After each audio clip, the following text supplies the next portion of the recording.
Hello everybody, and welcome to the launch of Global Milton and Visual Arts. My name is Ana Elena Gonzalez, and I am the director of the Center for Mexican Studies of UNAM in the United Kingdom. For those of you who don't know about it, it is one of 13 offices that UNAM has abroad in order to promote academic exchange and collaboration. It is a joy for me as well, because as a 17th century scholar, I also have taken part in this volume. And it is an opportunity for me to revisit that role as well as that very intriguing experience, which was for me to study two music videos that were inspired by Paradise Lost. And I will be giving a short introduction, and afterwards we shall hear the editors of the volume, Angelica, Duran, and then Nathalie, Collé, and afterwards to finalize Mario Murgia. And later on we shall have a Q&A session. Please keep your microphones turned off unless you are asked to unmute at the end for the questions. Well, as I was telling you, my involvement in the project came as a bit of a surprise, mainly due to the YouTube algorithm that one day showed me a video by David Gilmour, a song by David Gilmour that had been inspired by Paradise Lost. And it was a beautiful video. The images had been also taken almost verbatim from Dore's illustrations to Paradise Lost. And afterwards, I found out that there was another little video of electronic music called White Flag, where this was also the case. And it seemed very odd to find Milton expressed in pixelated manner with angels and something imitating a video game. I knew that David Gilmour had incurred in this before because he had done a musical version of Shakespeare's Sonnet 18. And it seemed quite a novel thing to find, especially from such a well-known figure who I admired as well. So anyway, this is how I got involved, and I have learned since that there were many other visual expressions of Milton's Paradise Lost mostly, but also some of his other works in contemporary art, and not just British, certainly, but from all over the world. And this means that authors that are as canonical as Milton are being reconceptualized and taking us into new and exciting territories. Well, I have to say that for those of you who have not bought the volume yet, we shall be providing you with a discount code that shall be written down in the chat box later. And also, if you have not yet bought the book, but wish to get one, we shall be giving away 2 copies, and they shall be selected at random from those of you who do not have the book yet. Okay, Angelica, can you tell us a little bit about how the project came about and all the things that you have found? Yeah, let me go ahead and share screen and I will talk. It is now 12:06. I will not exceed my 10-minute limit because I want to make sure that we have time to hear from everybody else and have time for question and answer. Well, this did all come in part showing the global aspect of this when Mario Murgia and I met for the first time in person in Japan at the International Milton Symposium. And then our interests we saw really intersected and I have to pause to say that that symposium was spearheaded by Hiroko Sano, who we were so happy when she agreed to contribute a chapter to it. We knew as we were conceptualizing it that we wanted to do something new and different.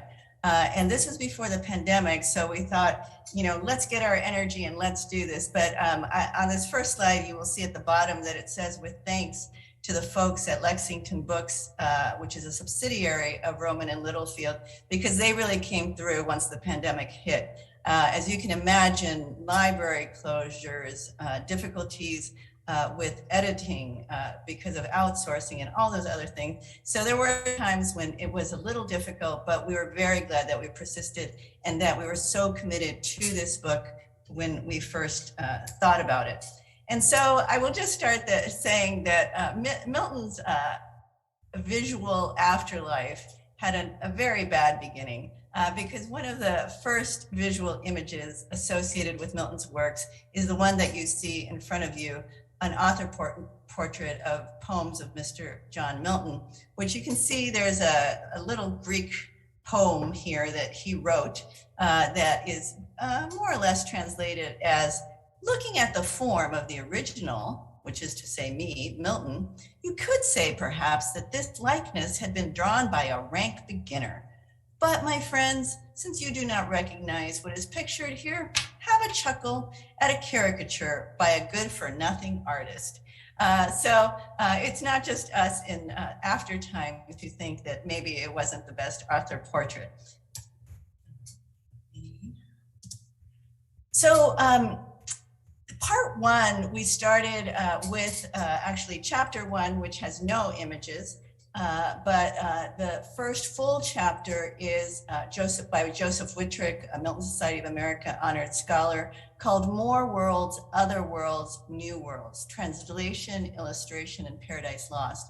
And here are just two of the images in his chapter.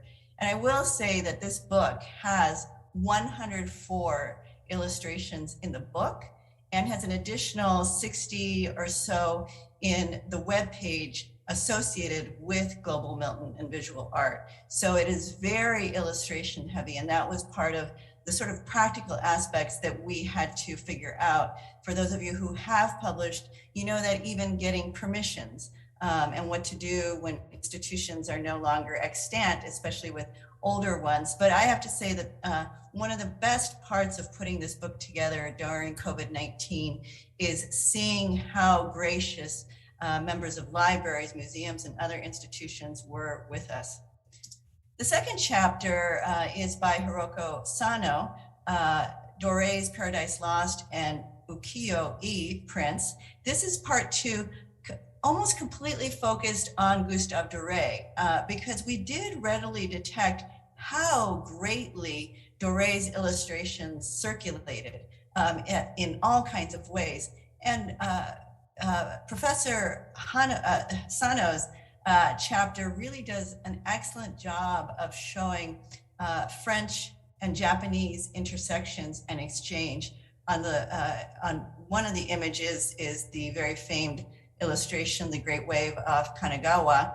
And then in Paradise Lost, hopefully you can see that we have some echoes here, visual echoes, as you might say, from the 1866 illustrations of Gustave Doré. Oops, I'm not sure. Okay, I get to have the next chapter, and I was just thrilled at the opportunity to showcase a book from 1967, a Spanish translation of, in prose, and the translation itself has a very fascinating backstory, but integrated with most of Gustave Doré's illustrations are these very colorful, technicolor sort of versions of Paradise Lost that you can clearly tell embrace the heritage culture of Mexico from which they came. We then turn to Ana Elena Gonzalez Trevino's chapter that she mentioned a little bit, Paradise Lost in music videos, which does indeed have careful and nuanced homages to Paradise Lost and to Doré's art that we might otherwise just notice the allusion and move on from. But I was really glad that her chapter showed us why those allusions really worked well within the videos. We then turn to part three of textual close-ups. So Doré is kind of in the background in so many places, but we go on to Nathalie Collé's author portraits of Milton, authorship, and canonization.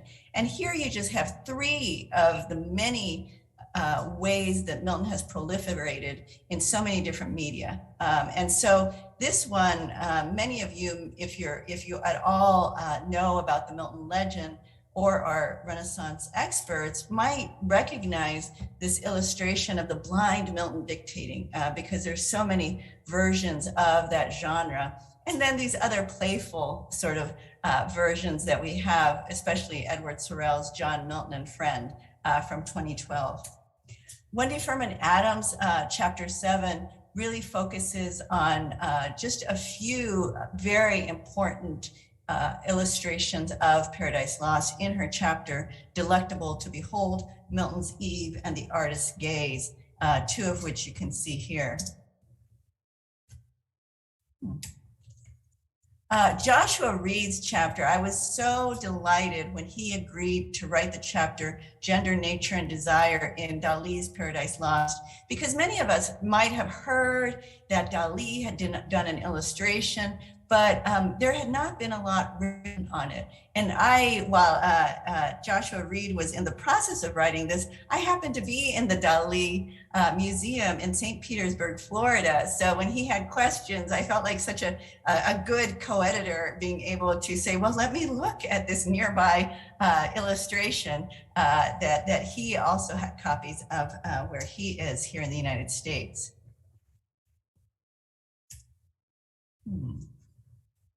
My keys are having a little difficulty, but we will go through. The next chapter, chapter 9, is Mario Murgia's Paradise Lost as Hispanic graphic novel, a graphic novel that has been already translated in 4 different languages and really bring updates Paradise Lost, I think, in very innovative ways. Mario does such an excellent job of showing what is so valuable, both for Milton studies, Renaissance studies, literary studies, but also graphic art and the graphic novel. We move on to part 4, A Prospect Beyond Books, because Milton's legend and work have prompted artists outside of books to create works of art. And Gabriela Villanueva's chapter 10, How Milton's Rebel Angels Landed in Mexico, really focuses on this wonderful painting, The Fall of the Rebel Angels, by a Mexican artist, and the cultural milieu from which that stunning visual art emerged. Chapter 12, we have Aaron Shapiro's chapter, Inscriptions, Monuments, and the Milton Window at St. Margaret's, Westminster, a work of art that we've known about for a long time, and he discusses other well-known pieces of art. But I think it's his argument that so inspired me and shows his passion for this work. The next chapter focuses entirely on stained glass, specifically, as the title says, portraits of Milton in stained glass. And while there's many illustrations in Beverly Sherry's chapter, I just picked my favorite because this one of Milton here, it actually graces the cover of another book of mine that I co-edited, Milton in Translation. And I just love the way that this chapter shows how it's not just Milton within a literary milieu, but also brings in Nelson.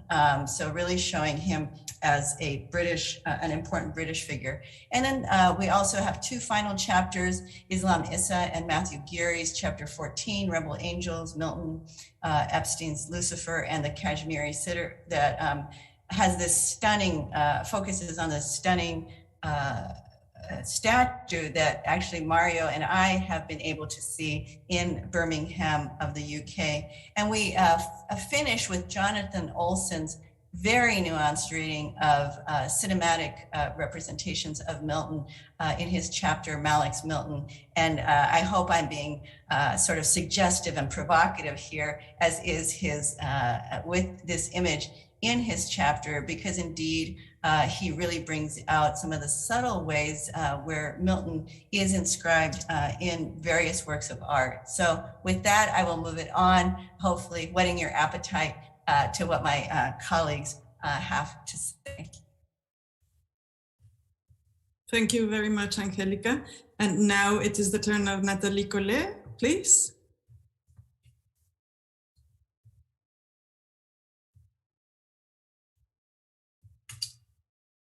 You need to turn on your microphone. Can you unmute? Ah, there you are. There you are. Okay. Can you hear me now? Okay, thank you. Right, I'll be sharing my screen with you. Let me know if that works.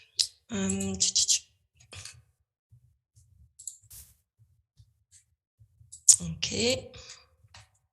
Does that work for you? Okay, great. Okay, so good afternoon or good morning, everybody, depending on where you are.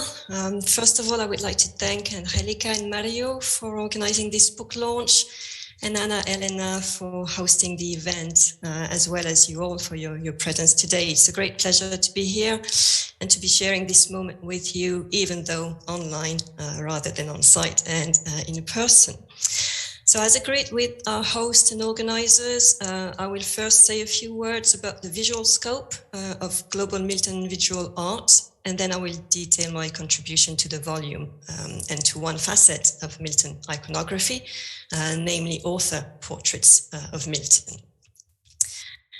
So as Angelica and Mario explained in their introduction to the volume, same thing, I'm having problems swapping slides here.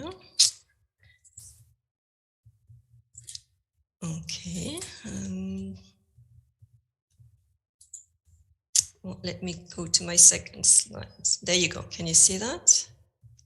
Okay. So as they explain in their introduction, the volume takes us beyond the realm of written language into visual representation, translations, adaptations, and reappropriations of Milton, the man and the work, as well as their own afterlives, which they rephrase as Milton's afterlife in the arts, his global visual afterlife, and his illustrative afterlife. The volume is concerned with the extent to which Milton's authorial image and imagery of his works proliferated in visual art, with Miltonic inspiration and the resulting Miltonic tradition in visual arts. It offers contributions on various forms of Milton iconography, from traditional illustrations and portraits to less traditional ones such as sculptures, monuments, stained glass, music videos, and films. I apologize for not naming the contributors here, but Angelica has just done so in her presentation, so I'll let you refer to the table of contents. Altogether, the contributors assess the extent of Milton's presence, aesthetic appropriation, and reinterpretation in multiple forms and styles, and through space and time. By investigating well-known and little-known visual representations of Milton's legend and poetry within and beyond the Anglosphere, Global Milton and Visual Art assesses the representational possibilities of Milton's epic in contemporary artistic fields. It also considers the current state of the poet's presence in established formats and in newfound yet undeniably relevant forms. And finally, it evaluates how the plastic arts have expressed their creators' interpretations of Milton's work and life, and examines diverse and even disparate aesthetic movements and practices spurred by Milton's works and legends. The introduction concludes on the power that the blind poet still has and surely will continue to exert on world art. And through all these multimedia accounts that provide us with insights into how the plastic arts have expressed their creators' interpretations of Milton's works and life, this collected volume advances the understanding of Milton's monumental contribution to art around the globe. Now, before detailing my contribution to the volume, I'll tell you just a few words about my background. I am in all honesty more of a Bunyan scholar than of a Milton specialist. I started working on Milton during my English studies in France, and more specifically as I was preparing my pre-PhD dissertation, which I had chosen to write on the metaphysical dimension of the fictional universes created by Bunyan and Milton in their respective masterpieces. I then considered writing a PhD dissertation on both Paradise Lost and The Pilgrim's Progress, but was dissuaded by the then French specialist, Milton specialist, Armand Imy, who told me that it was suicidal, and this was his very word. So I refocused on Bunyan, whom I had actually worked on for my MA dissertation, and I undertook to work on the publishing and illustrating history of the progress rather than on its narrative and fictional universe. And this started my research career in literary illustration. So this is my field now, and I'm very much interested in illustration in its extended and expanded meaning, and what I call literary afterlives, iconographic, visual, and material afterlives. So Angelica and Mario contacted me back in June 2019 after speaking to a colleague of mine at the International Milton Symposium, which took place that year in Strasbourg, France, in which I unfortunately could not attend. And that colleague of mine told them of a colleague of his, that is me, who worked on author portraits of Bunyan and opening paratexts of his works, as well as of other early modern British authors' works.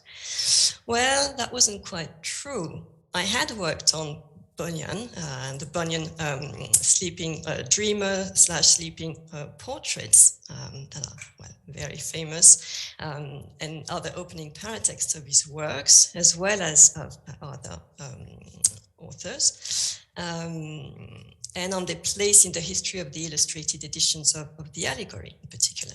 I had also worked on illustrations of other English classics, of fictional travel literature in particular, but not specifically on Milton portraits, nor on Milton illustrations. I knew of them, of course, and I'd seen and examined some of them, but I had not researched into them.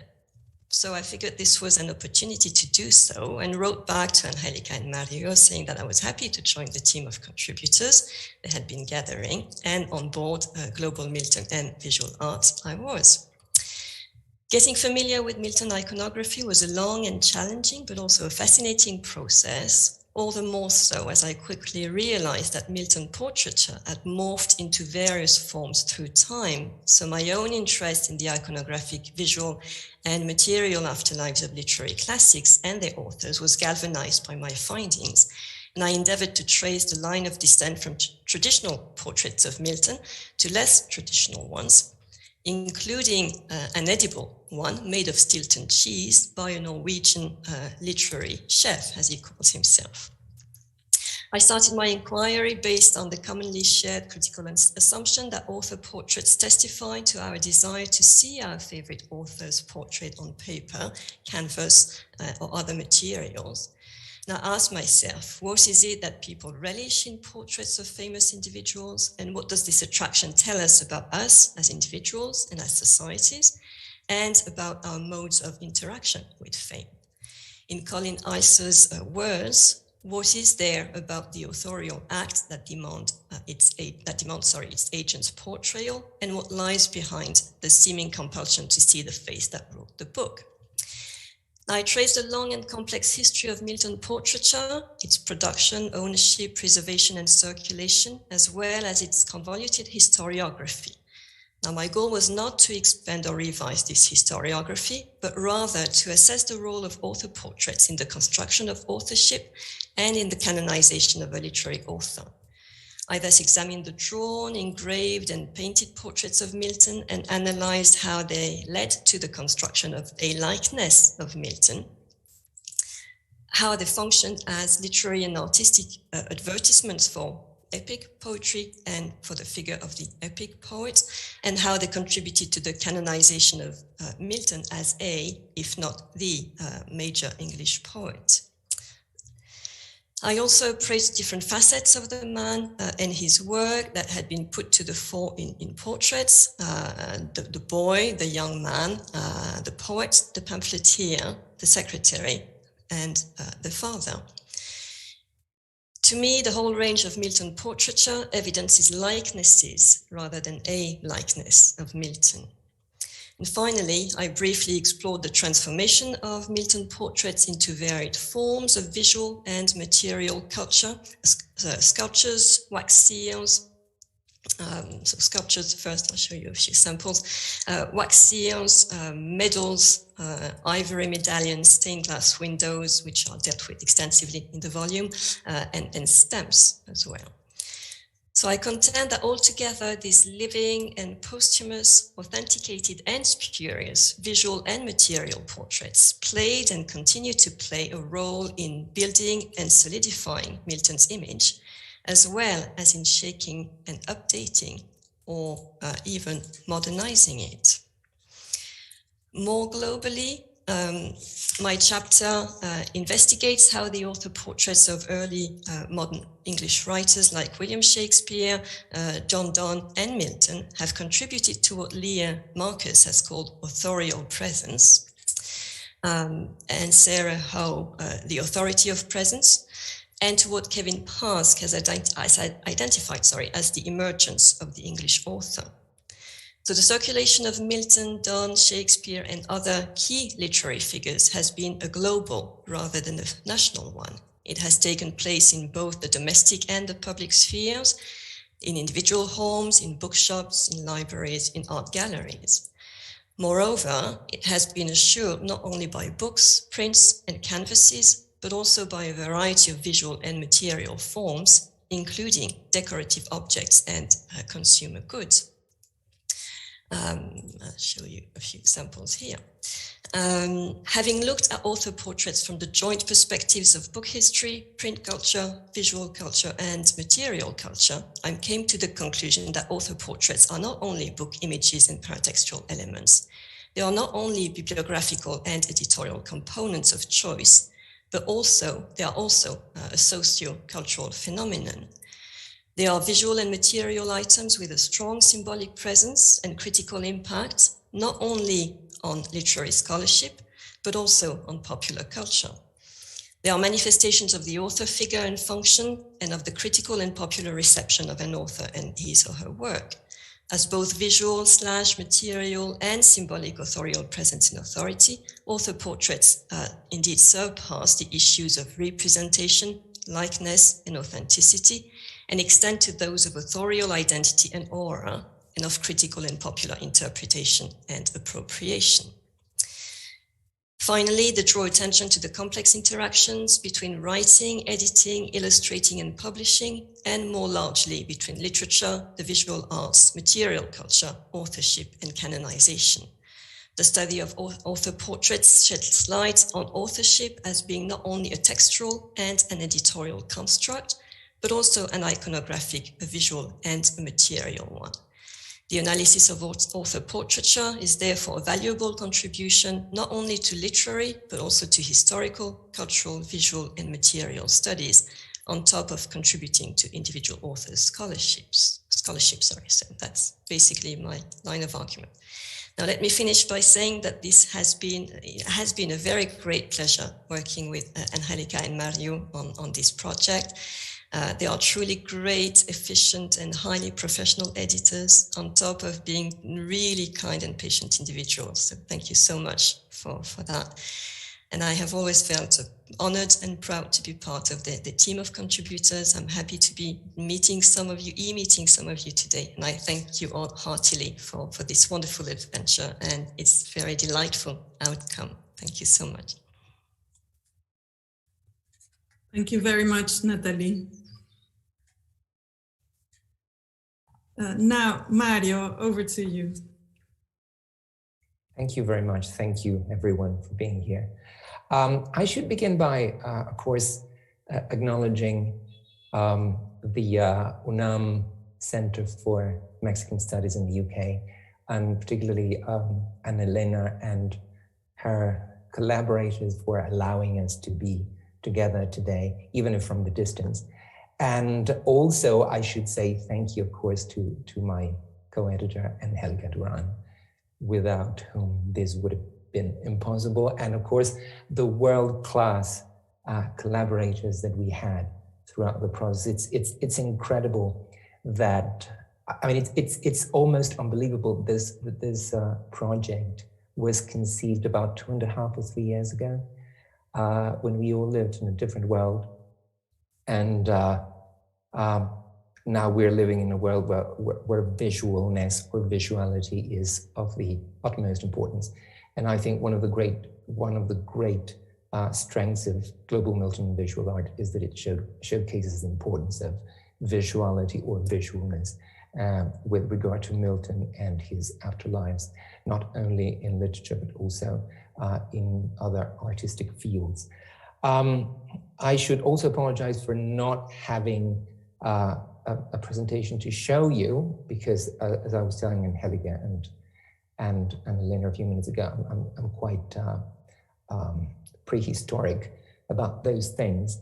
But instead, I will be showing you a few volumes on which my chapter focuses, but that will be in a couple of minutes. First of all, I would like to talk about what the book does, what Global Milton and Visual Art does or is intended to do. The book provides approaches for the visual art that Milton's works and legend have prompted for more than 3 centuries.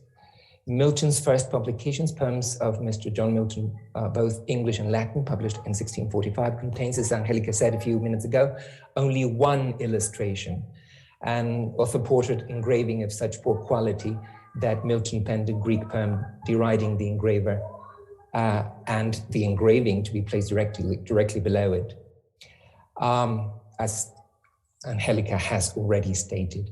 But then Paradise Lost in 1667, Paradise Regained in 1671, and Samson Agonistes, also from 1671, were originally published with no illustrations. So as we have already seen, the very start of Miltonic illustration was not a very auspicious one. Yet, Milton's authorial image and the imagery of his works proliferated in visual art, starting in the 17th century, radiating outward from England and France to Europe, and then the US and Canada. And after that, it, of course, began to be disseminated around the world. Further, as much as Milton's works are to be found in verbal allusions and influence, they can be encountered in other highly innovative artistic channels and media, in English, and of course, in many other languages.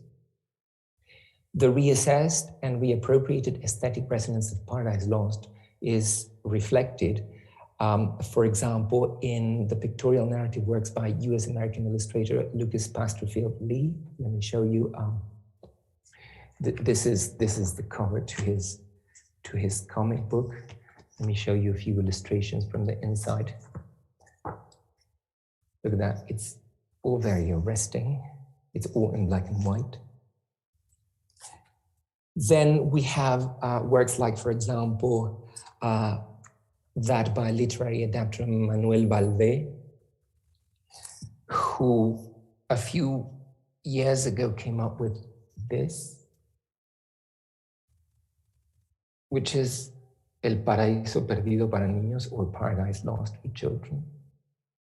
Just look at that, Adam and Eve in the Garden of Eden, surrounded by Raphael, I suppose, and Satan, and of course, the conniving, looking serpent.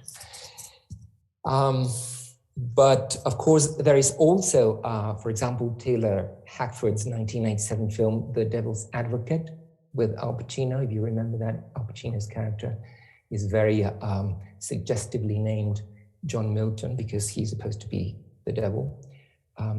Sorry for the spoiler, but well, anyway. And of course, there is the scrapped film version of the epic featuring A-list Hollywood actor Bradley Cooper as Satan. But I'm afraid we won't be able to see that, at least not in the foreseeable future. As Global Milton and Visual Art showcases, like Paradise Lost, Milton's other works and legend continue to be not only food of the mind, as Adam says in book 9 of Paradise Lost, but also a feast for the eye in various contexts. These contexts encompass various media, traditional and innovate, favorites and overlooked, situated in their geographical and cultural contexts to account for the practical and aesthetic elements that shaped the artistic productions from among the myriad possibilities. As the only volume dedicated exclusively to the topic, and given the multidisciplinary scope, Global Milton and Visual Art is the first stop or intends to be the first stop for an international audience of scholars and students and readers in general who are interested in Milton's afterlife in the arts, as well as in aesthetic works featuring diverse modes of Miltonic influence and symbolic presence. We are certain there is a large international audience for this volume, and it is actually larger, I believe, than for most volumes of Milton, as it will and already is attracting Miltonists and British Renaissance specialists, as well as scholars in art and art history studies, comparative literature, cultural studies, world literature, and theory of aesthetics. Further, as the introductory chapters in part 1, panoramas, indicate, for example, visual studies is highly topical with reception studies and translation studies, which are enjoying renewed interest given the changes due to globalization, that all fields are grappling with and theorizing in new ways. The topical organization encourages consultation as a reference work. And in addition to this, its organization lends itself to use in both graduate and undergraduate courses in aesthetics, visual art, art history, comparative literature, Renaissance and early modern studies, and world literature. Also, the intermediate and interdisciplinary scope of the volume will attract a wide range of literary-driven producers and art aficionados who will welcome the volume's clear, well-researched, and carefully outlined contents, whether they be critical, explanatory, or visual. Online availability of the edition by chapter enables a much wider readership beyond hard copy sales to individuals and libraries. The concise nature of the chapters, most with 6,000 words of text, promotes wide readership. Furthermore, each chapter's endnotes and bibliographies are included at the end of individual chapters so that readers interested in select works and cultural contexts may download the relevant chapters as complete units from the online edition, which you should also visit, by the way, because it includes extra illustrations that are unavailable in the physical book, in the material book. So that is overall the nature of global Milton and visual art. As I said, our collaborators range from scholars from, for example, Mexico, myself, or Gabriela Villanueva, or even Ana Elena, to world-class scholars like Hiroko Sano, who is here. I have seen her name somewhere around there. But also Beverly Sherry, and of course, we need to mention Joseph Whitwick, who was kind enough to write a very, very arresting chapter on the Miltonic presence in etchings and paintings from the 17th century to the 18th century. So I suppose that's all I have to say about this book for now. So I will give the floor to Ana Elena, perhaps.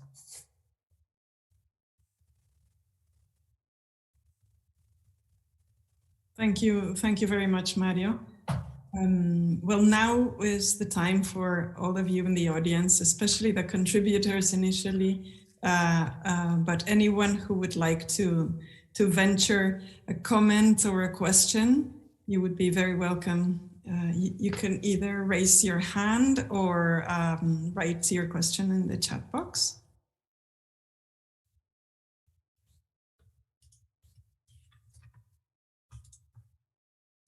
Well, as everybody's thinking through their questions, one comment I just want to do to follow up with what my colleague said is that I really hope that what we can take away positive from what I consider a horrific pandemic is more and more conferences trying to do it if they can, because resources can be overtaxed, with doing both live and virtual conferences. I know I myself have benefited in being able to go for the first time to the Petrides lecture, which, you know, I've heard about for so many years. And so, I was just thrilled with both the speaker, Gordon Campbell, but just being able to be at the Petrides lecture. So, you know, that is one thing that I hope will happen from this.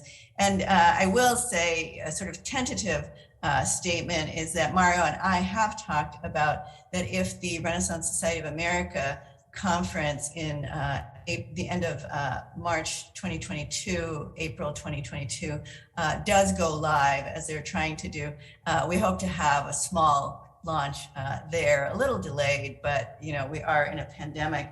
The second thing that I was so glad that Nathalie introduced how she was recruited to write her chapter, because you know, when we talk about networks, sometimes we are just talking or think about a little blip on a network, the visuals that we've seen often. But what I really hoped that we could bring out in this book, and what I certainly experienced, was that sort of network that I was at the International Milton Symposium, which was in Strasbourg, and a colleague in, I will say it the German way, Mulhouse, France, told me about Nathalie, and then, you know, it is trying to that way. Mario was on the loose when I was in Mulhouse, and was able to listen to the talk that Xie Huang in Taiwan was giving at the IMS on the Milton Shield. And that was one work of art that I was really hoping to have in the book. And Mario was gracious enough to say, yes, okay, I know you really want this work of art. Originally even trying to recruit some of the archivists at the Victoria and Albert Museum, where the original is housed, and Xie Huang writing about the copy in Taiwan, which has its own story. So it turned out sort of, you know, I hope the Victoria and Albert people, you know, write something similar, but I was really glad for her chapter. And the final thing I do want to mention is from Mario's comments that I was surprised and delighted when the physical book came out and I saw the copy, because on the back cover, instead of the usual tag of what the genre is that I would expect, my copy in the US actually says art at the top left, art theory, English literature. And so here we are, a bunch of what we think literary experts, and the powers that be, rightly so, 104 images in the book, 64 on the webpage, said, no, this is about art. And you know, I so really hang on in my classes and hopefully in my publications that Milton's poetry is verbal, written, oral art. So I just want to add that and thank my colleagues for what I found very gracious comments. So I will let everybody else ask questions or read the chat if any of you want to take. Thank you very much, Angelica. Yes, there is a question and comment by Emma Jimenez. Hello, Emma.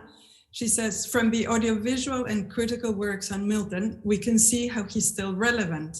Why would you say that Paradise Lost is still relevant? So the distinction between the author and the work. Would anyone like to take that up?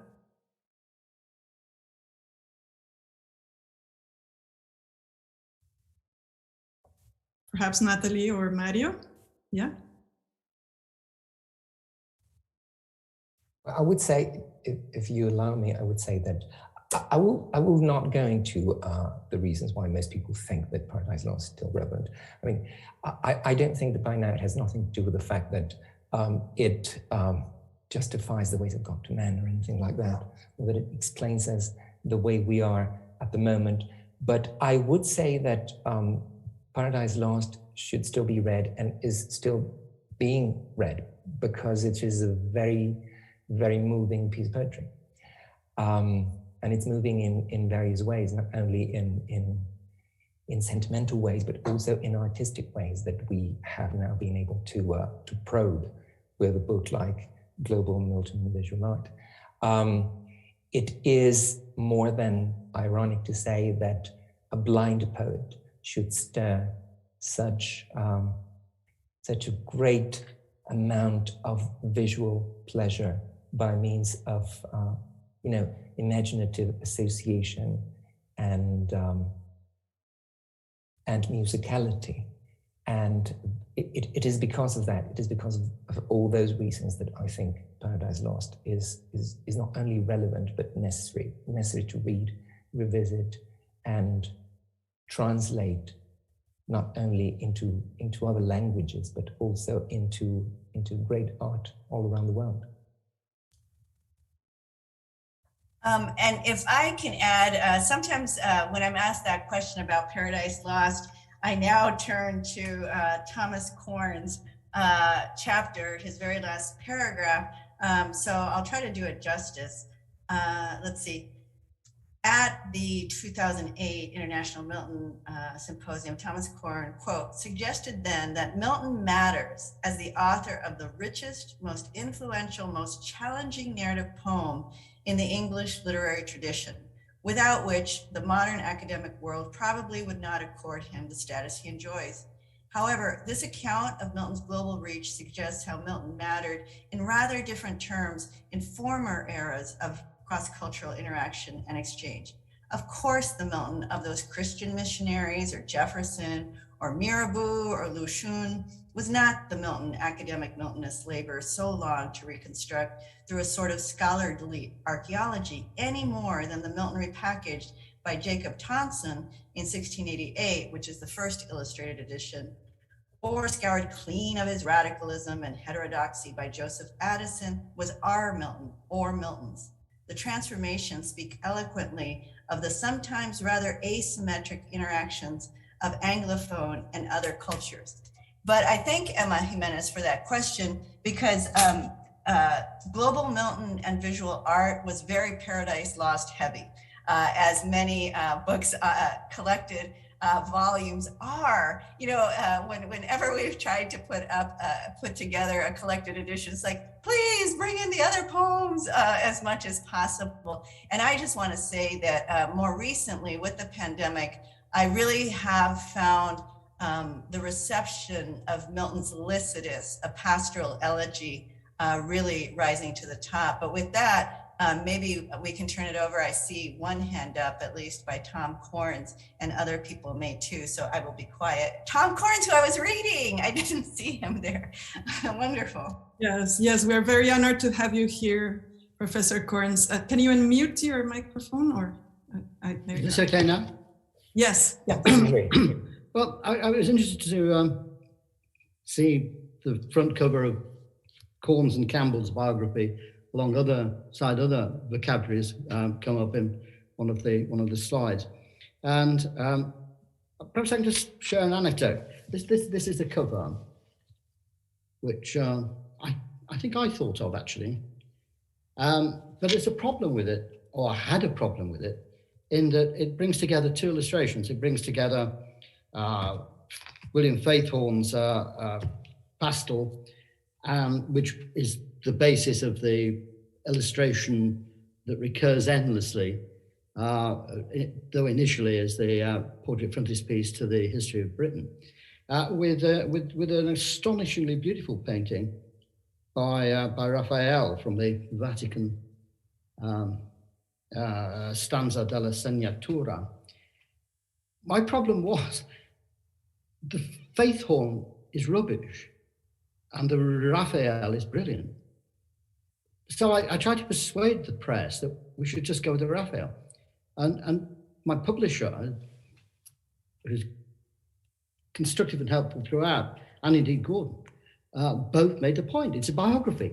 Biographies always have a portrait of the author on the cover. Not just Milton's biography, every biography has.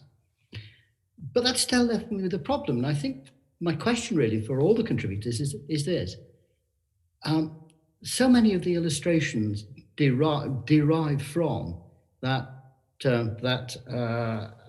Faithorn pastel and its associated engraving.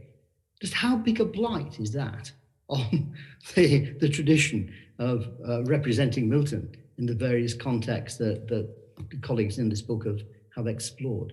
Isn't that a burden that people have struggled with, as I felt we were struggling with, to not have it on the front of our book, but had to have it on the front of our book? Over to colleagues.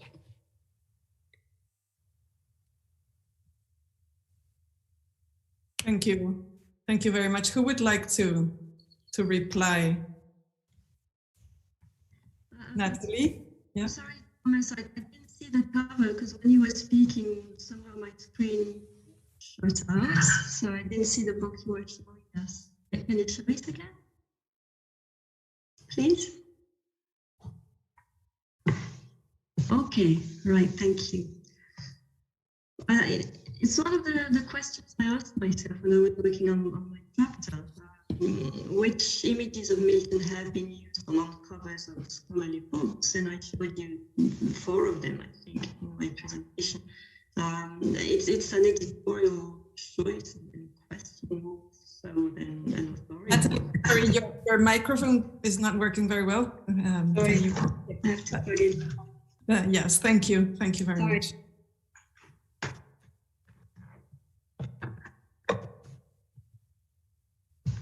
Okay, is that working? Okay, sorry about that. Yeah, I like my screen, by the way. Sorry about that. Yeah, I was saying the question is, I think, more of an editorial one than an authorial one. I mean, considering the author here from the writerly point of view, I mean, the scholarly author. And honestly, I don't have an answer to your question. I think it's a case-to-case thing. But the choice of portraits on covers is obviously burdened, to use your word, by this tradition. And what I tried to do in my work was to go beyond that tradition, because you have these, known and standard portraits of Milton that have been circulating, that have been used as frontispieces, as covers as well. But there's so many others. So the ones that have been left behind, the ones that have been privileged, and what explains, well, the use and reuse of the good old ones or the bad old ones as well. It's a very good question. I need to perhaps go and see contracts, publishers' contracts and policies to answer the question. I don't know if anybody can, jump in to contribute to the answer. Just to dovetail with what Tom Corns was saying and with what Nathalie was saying, of course, that's one of the reasons why we co-editors didn't want to have sullen-faced Milton on the cover of Global Milton and Visual Art. That's why we went for this instead. A cover that, by the way, was designed by a very talented Mexican literature student and graphic designer, Luis Bermejillo. So I think that our cover contributes to promoting the image of Milton, not as a sullen-faced dead white man, but as a multifaceted author with many afterlives, not only in the field of literature, but also outside of it and in the field of global art. And I, for one, am very proud of that cover, as I'm sure Angelica is, and the rest of us, of course.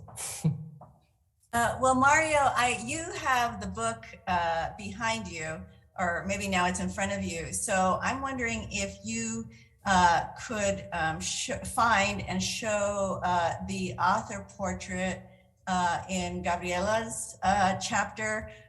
Among the many glitches, I have my library chapter, my campus my campus got my copy. There it is. That Milton author portrait is drawn by a Mexican artist. And as you can see, it does have some of the tags that the faith horn has, the collar, the shoulder length hair, and other sort of things. But it is interesting how even author portraits change over time and are based on that. And I know that Mario and I struggled with the cover, which, as he rightly said, was designed by a student, because on the top, it has the very authorial image that is in the National Portrait Gallery. But the other one is a Cambridge, or an illustration that's at Cambridge that is recognized as not being accurate, that it's probably someone else. You know, it's really interesting because we didn't have too much of a struggle with external forces telling us don't use that unauthorized image of Milton on the bottom and in the blurry top part. But that was so much of the story, is how some artists have used their own agency to change who he is. That goes to other ideas of, even though translation, where, you know, how much fidelity to the text, or how much do you speak to the present time and place. So, you know, all very fascinating. Thank you, Angelica. Jonathan, also nice to meet you. Finally, me too. And please go ahead. I was wondering, just following up on the same issue that Tom brought up, how much there's a publishing requirement that the cover be in color limits the range of portraits that can be used, because arguably the engraving based on that pastel is a better likeness. But insofar as an engraving is black and white, I assume most publishers wouldn't permit that to be used as a portrait, and so the options are only color sort of portraits of Milton. And I'm wondering if either in the case of the biography, the Campbell Corns biography, if that meant that the pastel was one of the only options, or if even in other books, editors and authors who have written books on Milton's has anyone proposed something that was rejected on the basis of it being black and white, and no, we have to limit ourselves to only color representations of Milton.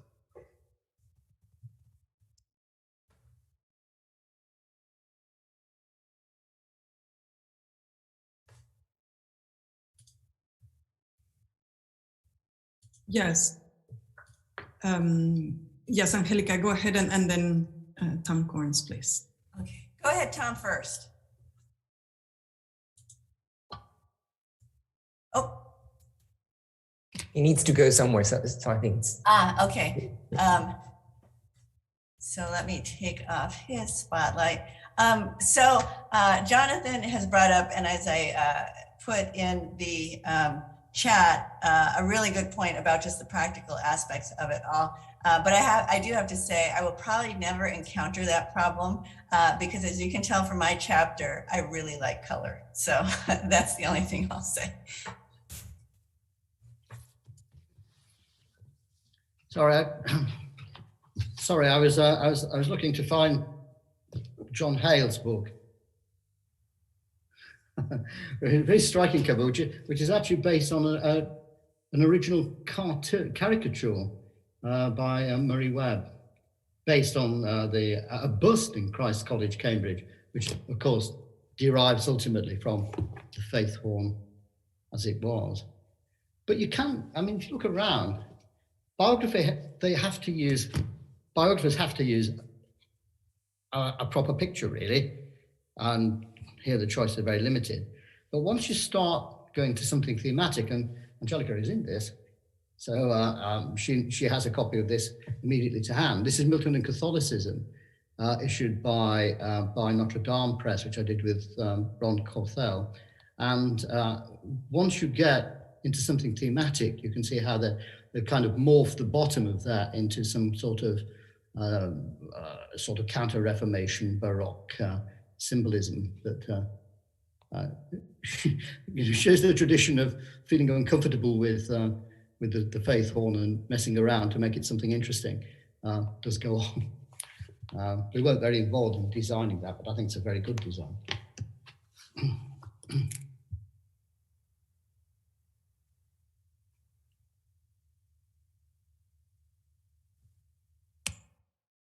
There's a comment on the chat box by by Philippa Earle. Do any of the authors put forward specific, interesting interpretations of the lexis in their illustrations that perhaps surprised you? Or are artists mainly interested in aesthetics?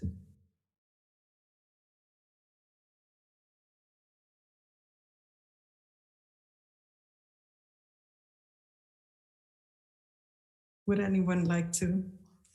I just wanted to show you a few illustrations from the book by Pablo Auladell, who is the author I write about for the most part in my chapter, because he's got some really interesting proposals on how to illustrate Milton. Take, for example, just give me a second so that I can show you one of the most arresting ones, I believe. This is the battle in hell. Sorry, in heaven, just before the angels, the treasonous angels are about to be cast down into the pit of hell. Notice, for example, how this depicts mostly in grayscale, but also with a few touches of color. The savior to be, that is Jesus, wearing, for example, a lamb mask or a lamb headpiece, which also contributes to the idea of forwardness and futurity, if you will, in the not only in the verbal narrative but also in the visual narrative, and that's the kind of illustration, that's the kind of art that Milton inspires, and which can be as suggestive as it is revolutionary in a way.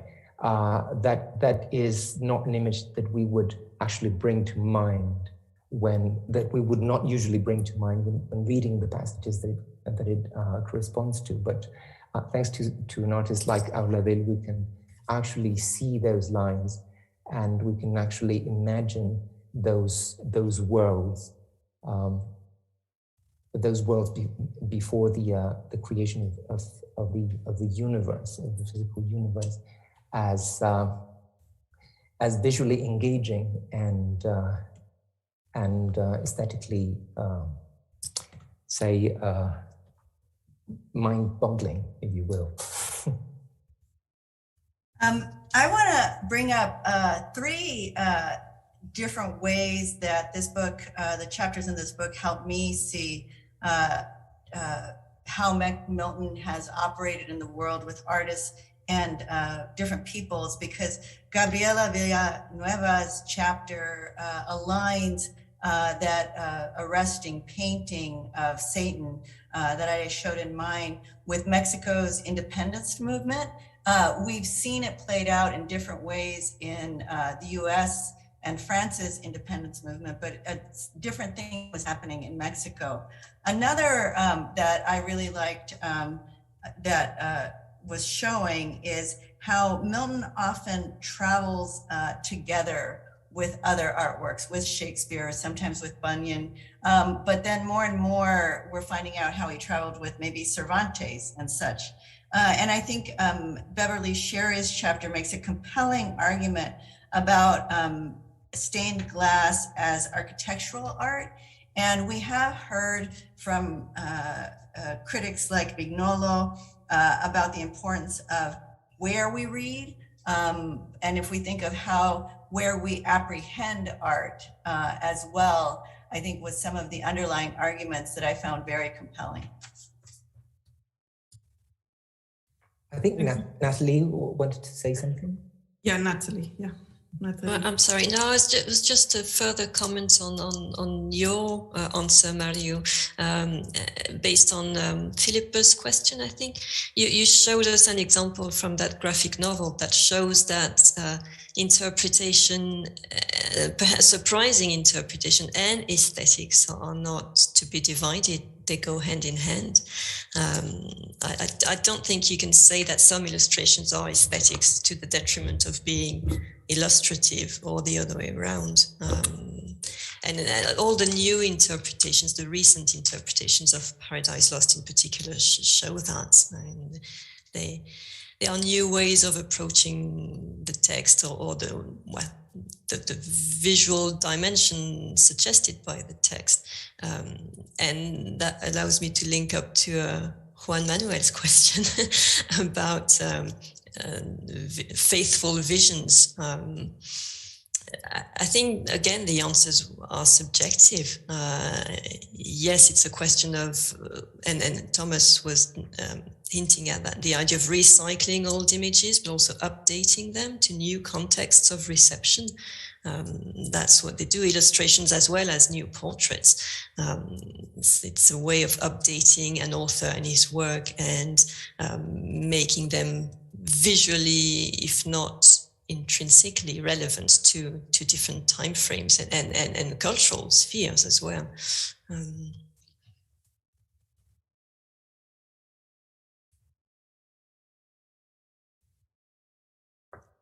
Excellent.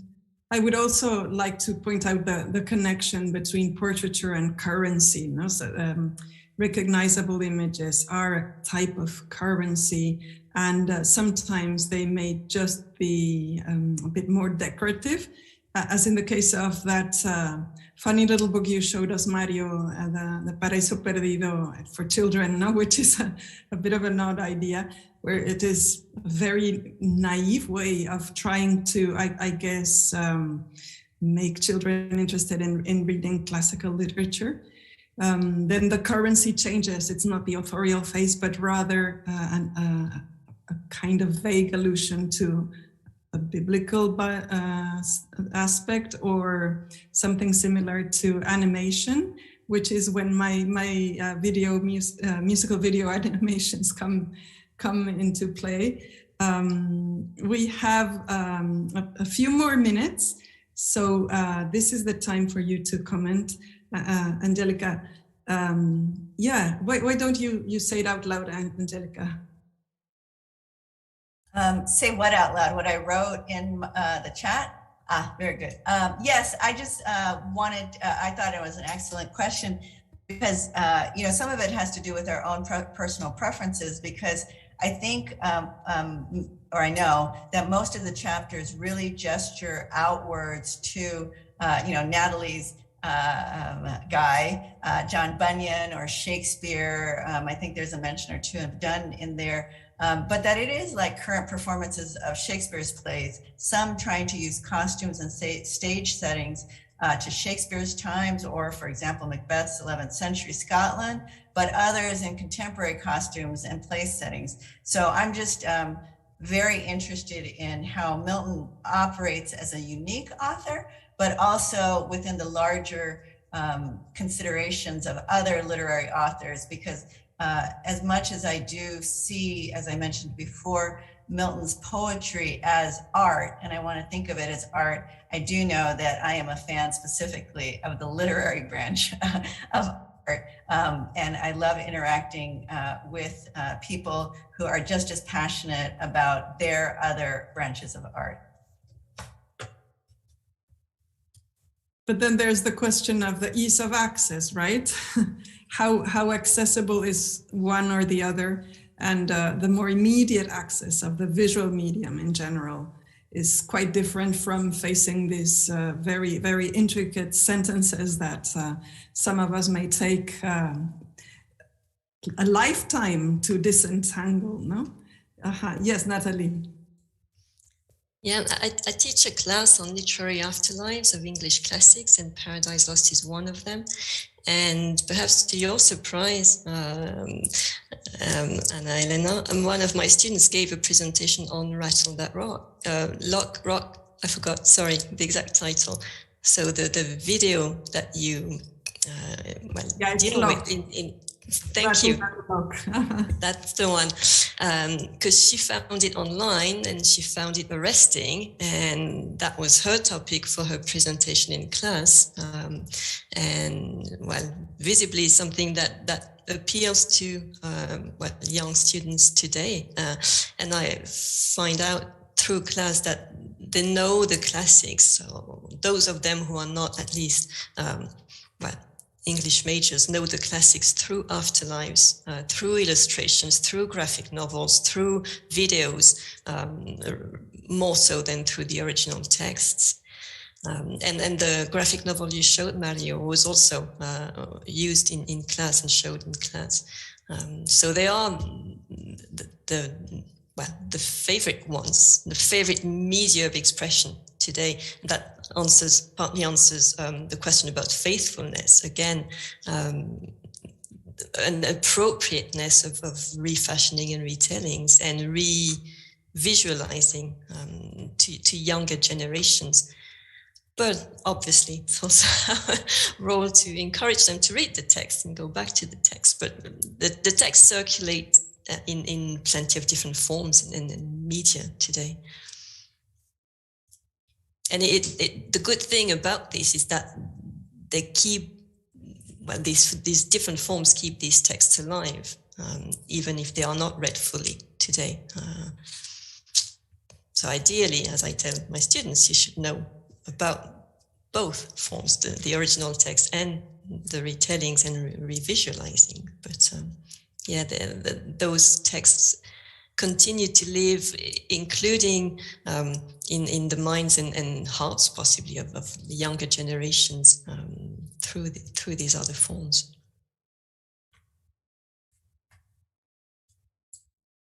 Excellent.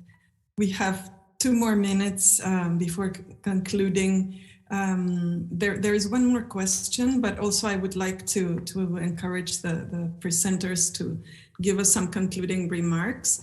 Juan Manuel Escamilla says, to what extent is the illustration of Milton's Paradise Lost dependent on Dante's vision and the illustrations it gave birth to?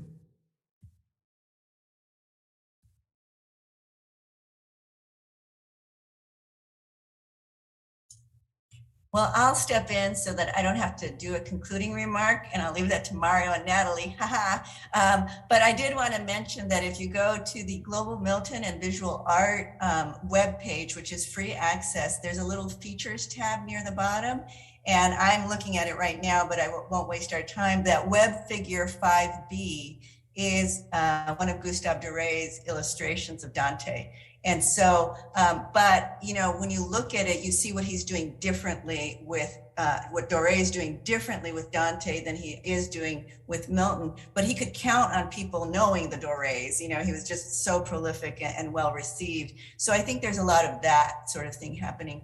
But Hiroko Sano's chapter brings to our maybe Western attention of an allusion to a very famous Japanese artistic work that we might not have picked up on. So it was really great to hear that Nathalie and Elena's projects, you know, speak to the current generation, but, you know, to make them aware of these other artworks, I think is some of the work of Global Milton and Visual Art. So I'll turn it over to Mario and Nathalie to make concluding remarks. I'd just like to say that everybody should get their hands on Global Milton and Visual Art because because it is, I mean, it is a very good book, not because I'm co-editor of it, but because it is comprised of great works of criticism and aesthetics, all based on Milton's afterlives. And of course, when you take a look at the things that our collaborators have to say, you will realize that there is a great deal of communication, not only between Milton and the artists that have reappropriated him and retranslated him into visualness of plastic art, but also there is communication between readers and artists, and also translators and critics. And of course, I would say that Global Milton and Visual Art represents that kind of network that we are now able to build and develop through that kind of communication, through the new ways of communicating and exchanging ideas and experiences.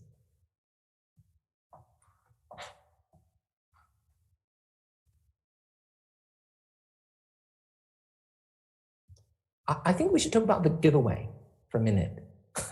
Yeah, I'm writing about that on the chat box, exactly. If you do not already own a copy of Global Milton, you please say so in the chat box so that we may take you into consideration for a little raffle. And in any case, if you do not win a copy, because we have 2 copies to give away only, we will give you a discount code by which you may acquire the book at a lower price. And Angelica Cruz, could you please upload the form for the discount as well, please? There it is. For those of you who are interested, we will contact you via email in case you win it, because you gave us your email address when you registered, so that should be okay. Very well. Nathalie, would you like to add anything? Well, no, I'm not part of the editorial team, but just a word of thanks. A big thank you again to Mario and Angelica for this great adventure. Big thank you to all the contributors for the fascinating chapters, and to all of you for attending today. From my perspective as a literary scholar and illustration specialist, it's a great pleasure to see that well, the visual arts are taken into account in scholarship and are given credit, and as much credit as textual scholarship today, because I've been trying to argue all along that things like illustrations, like portraits, like visual retellings of sorts are not just secondary and incidental. They are central to promoting an author and a text, to translating that text, to interpreting that text through time, through space as well, for generations of readers. To me, they don't compete with the text, they complement the text. So there should be no war between textual scholars and visual scholars and material scholars as well. So thank you again for this great project and enterprise. And I think it makes a great contribution to not just to Milton studies, but to visual studies as well. And I hope there'll be more along the way. Thank you. Thank you very much, all of you who are with us today. Go get the book somehow, and I'll be happy to see you soon sometime, hopefully. Bye-bye. Bye-bye. Thank you. Thank you, everyone. Goodbye.